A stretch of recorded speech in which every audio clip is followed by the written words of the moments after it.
everybody. I'm Brittany Lewis, a breaking news reporter at Forbes. Joining me now is Grose, political science professor at USC. Professor, thank you so much for joining me. Thank you for having me. I'm excited to speak with you about everything regarding the California gubernatorial race because it's already heating up. Former Congresswoman Katie Porter is the latest candidate to toss their hat in the ring. What do you think of her entry into the race, considering it's already a crowded field? I think Katie Porter entering the race is a really big deal. I think she is one of the people who will be a potential front runner. We did a survey with USC and Cal State Long Beach last year where we polled, 20 some candidates. She came up at the top, right? So I think that's going to be that's evidence of name recognition already. She did run for U.S. Senate previously. She lost. She came in third, losing to Adam Schiff ultimately, who ended up winning the Senate seat. And so that name recognition does help drive her. I do think she has some limitations, though, right? So she has lost statewide previously. She does come in with a lead of maybe about a quarter of voters, but then that might also be a ceiling. She's got to be able to move past 25, 30% to be able to win. But I do think it shakes up the race quite a bit, and her entry is pretty meaningful. Let's talk about what path exactly she's carving out for herself, because you're right. To your point, in the Democratic field, she is the one candidate right now that has the most name recognition. And many people have seen her go viral for various different stunts in her term as Congress. She had a whiteboard at one point. She was very critical of the Trump administration. She had a few terms of Congress under her belt before, as you said, running for Senate, ultimately losing. In her campaign ad, it was two-pronged. First, she was calling out President Trump directly and GOP leadership. And then second, she was saying California needs a fresh perspective. We need new blood. So what is that path? I think the message is part of the path. I mean, so to win in California, it's a very Democratic state. Trump is not very popular in California. One of the best strategies is to attack Trump. And so her attacks on Trump is one of the areas that I think could work for her, but it's also something all the other Democrats are going to be doing too. So it's not going to distinguish her. I think her second part of the message where she's trying to say, I'm new, she actually got elected to Congress relatively recently, as opposed to a lot of other Democrats who are running who've been in politics for much longer. I do think among Democrats, if you look at surveys, Democratic voters, there's an attempt to try to find some younger, fresher faces, Gen X, age instead of boomers, even younger than that. And so I think she's trying to appeal to the younger base. I do think that she faces a few limitations in the sense that she's carved out this space as, someone who's sort of an attack person against Trump, who, does have a little bit of experience, but not a lot, who doesn't take, PAC money. But I think she's like got to balance sort of the Bernie Sanders wing of the party and then the Hillary Clinton / Kamala Harris wing of the party in terms of getting votes. And I do wonder if she might be a little, she might, that I think is going to be hard for her. She's going to need to try to do that to expand her base. Do you think she's going to be considered too progressive? Because, as you said, California is a blue state. It's a liberal state. Haven't seen a Republican governor in over a decade. But we did see people, a lot of celebrities, including celebrities that you would think would be liberal, have supported liberal ideas before, calling out vocally California's Democratic leadership over the California wildfires. Do you think that you're going to see a shift to more moderate left? Do you think you're going to see a shift in California to perhaps even a Republican, or is that just a Republican's pipe dream? I think the chances of a Republican getting elected governor is really low. I think that, especially among the candidates who are talking about running, the only kind of Republican who could win in a state like California would have to be somebody like an Arnold Schwarzenegger, who, is pro-climate and pro-environment and socially liberal and financially more conservative. But the Republicans aren't like that who are running. The Republicans are much more, what I would say are more MAGA, more very conservative and right wing, and just out of step with the majority of the state. So I don't see Republicans doing well. Now, there is a strategy in the primary where some of the Republican candidates are going to try to get the sort of conservative base, the same way Porter's got about 25% support. There is still a third, even up to 40% of the state, when you factor in some independents who lean Republican, who want to vote for a Republican. So the Republicans in the primary are going to try to be the Republican choice, and then Katie Porter and other Democrats are going to try to get the Democratic choice.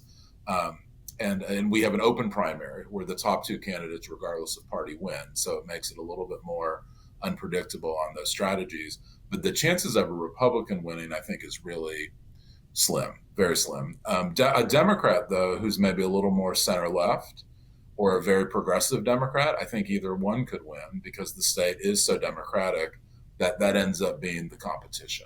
And I think it's an open question if it's a more progressive or a more center left candidate who wins. Professor, I'm curious if this conversation is going to be rendered useless in your eyes if and when Vice President Kamala Harris jumps into the race. What do you think about that?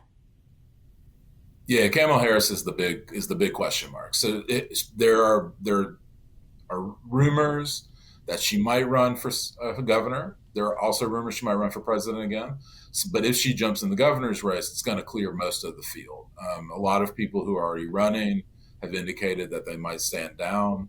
Some people who are thinking about running but haven't announced are almost certainly not likely to announce. Some other very formidable competitors, like Rob Bonta, the Attorney General of the state, has already said he's not running, and made a statement that he hopes she does run.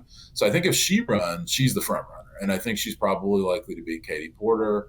The thing with Porter and Harris is from the sort of the mainstream wing of the Democratic Party in California, and Porter is one of those outsiders. But Harris isn't much older than Porter is, so the whole message of Porter being a new generation isn't going to really work against Harris. Harris has also previously successfully run for statewide office many times, and I think brings a real strong geographic base of support from northern to southern California in a way that Katie Porter's base is mostly in Orange County, where she represented in Congress. And so I think Harris would actually just really knock some of the other challengers that we haven't talked about down or out entirely. I want to talk about her candidacy if she decides to run, because as you said, she's run successfully multiple statewide campaigns for California Attorney General. She was a senator in California. Then she was obviously vice president and presidential nominee. You think if she jumps in, it'll clear the path. But do you think she'll have an easy way to the governor's seat? Because she ultimately lost a nationwide race just a few months ago.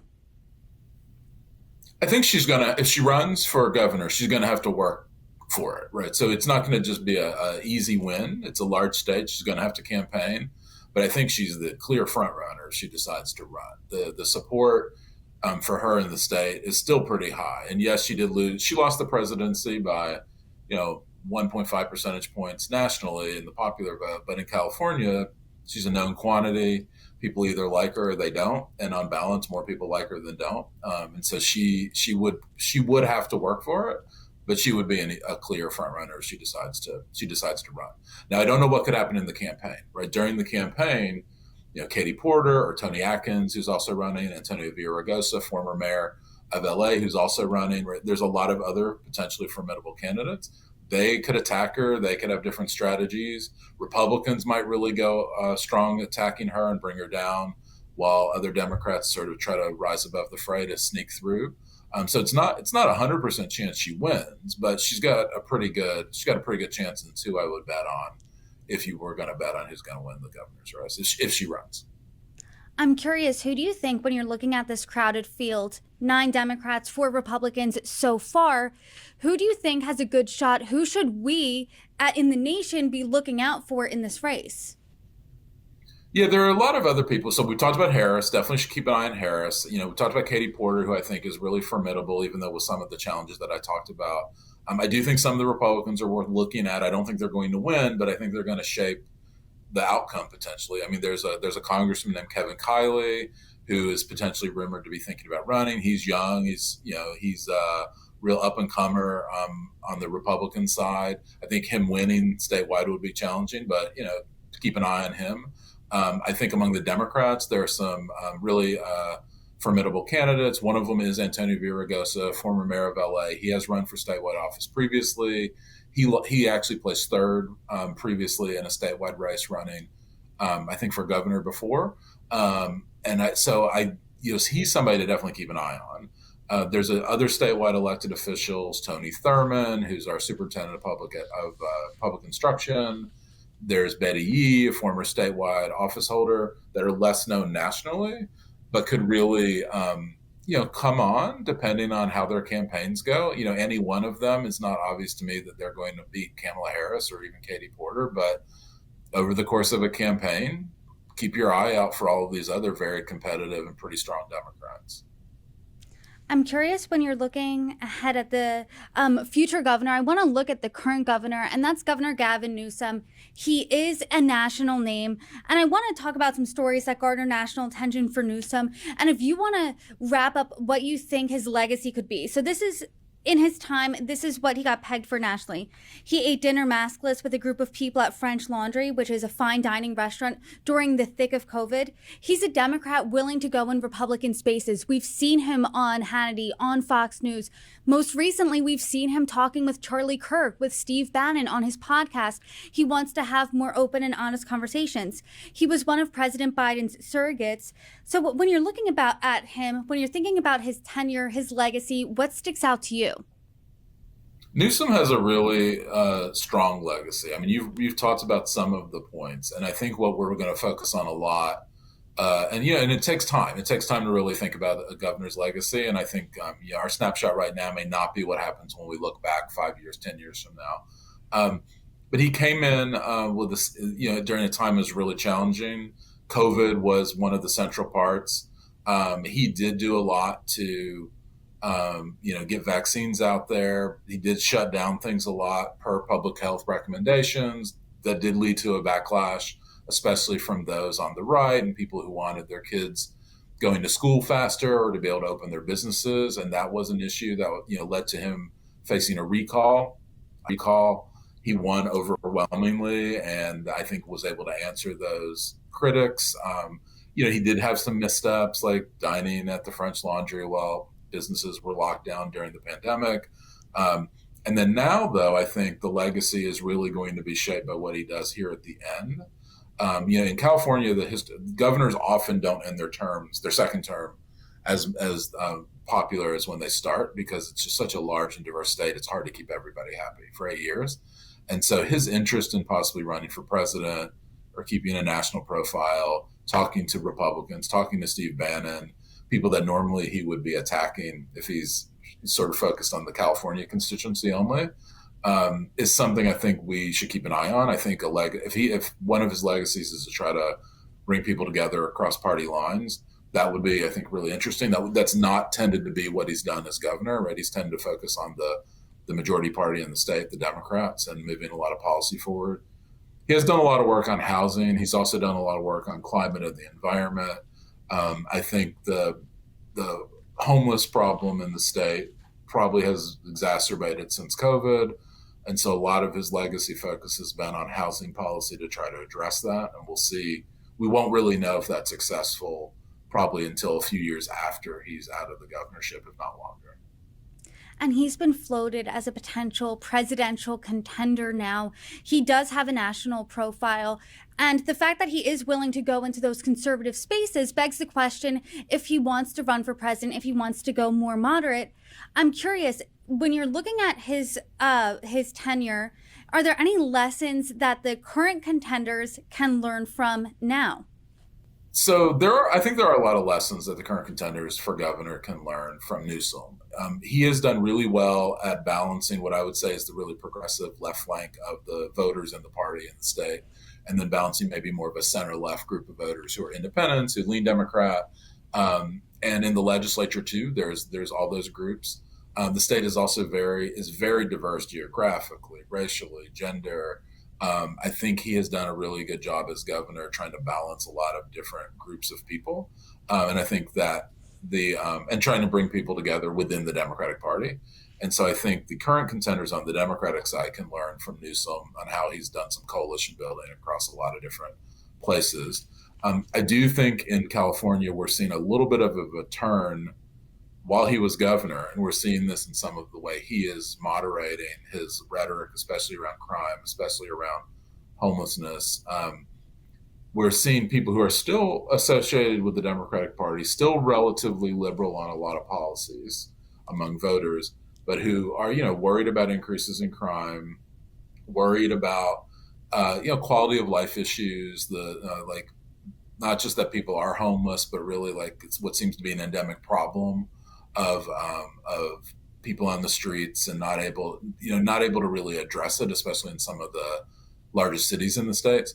And so I think we've seen him shift his focus a little bit to be a little bit more kind of like a compassionate toughness is maybe the way I would think of it, where he's not trying to clear streets and do things that are, harming people, but trying to also like clean things up while also trying to find housing solutions. So I think the current candidates are going to really have to balance basically like a really liberal flank in the state that wants to focus on services for people who are unhoused, social services as the answer, and then a group of people include Democrats who are starting to be a little more wanting to see more aggressive action on quality of life issues and just cleaning up streets and reducing crime.